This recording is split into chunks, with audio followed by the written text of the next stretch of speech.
Perkenalkan, nama saya Sophie Natania dari kelas X MIPA A absen 28. Sekarang saya akan menceritakan cerita rakyat yang terkenal di kalangan masyarakat Sunda, Jawa Barat.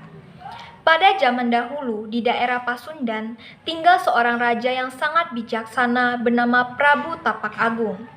Raja ini mempunyai dua orang anak yang bernama Purbasari dan Purbararang.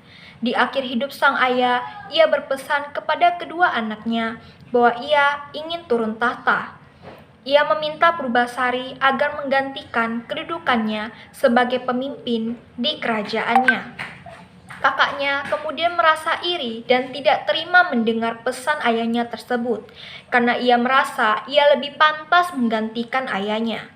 Purbararang akhirnya ingin mencelakai adiknya dengan menemui seorang nenek sihir dan meminta bantuannya untuk mengutuk adiknya sendiri. Dan kemudian akibat dari nenek sihir tersebut, kulit adiknya kini penuh dengan totol-totol yang berwarna hitam. Keadaan tersebut ia pakai untuk mengasingkan Purbasari ke dalam hutan dengan alasan bahwa itu adalah penyakit yang berbahaya dan juga penyakit yang menular. Walaupun diasingkan, Purbasari mempunyai teman, yaitu dari hewan-hewan yang tinggal di sana, sehingga ia tidak merasa kesepian.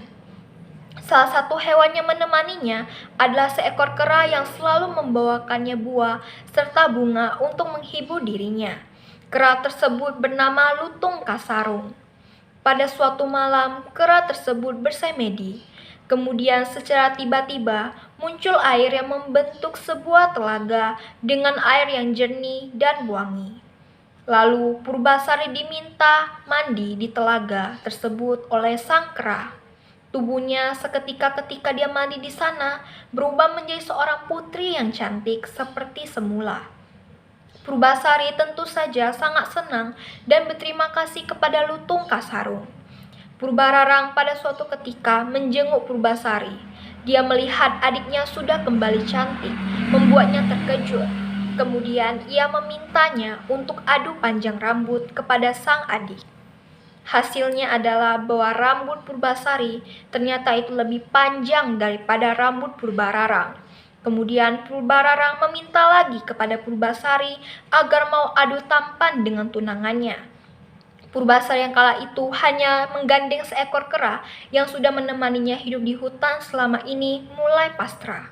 Saat Purbasari mulai merasa putus asa, keajaiban terjadi pada kera yang tiba-tiba berubah menjadi seorang laki-laki yang sangat tampan.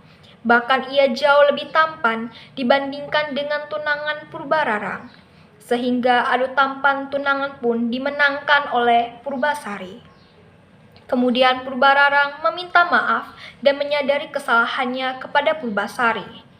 Setelah itu, Purbasari akhirnya menjadi seorang pemimpin di kerajaan tersebut, sesuai dari warisan dan pesan ayahnya.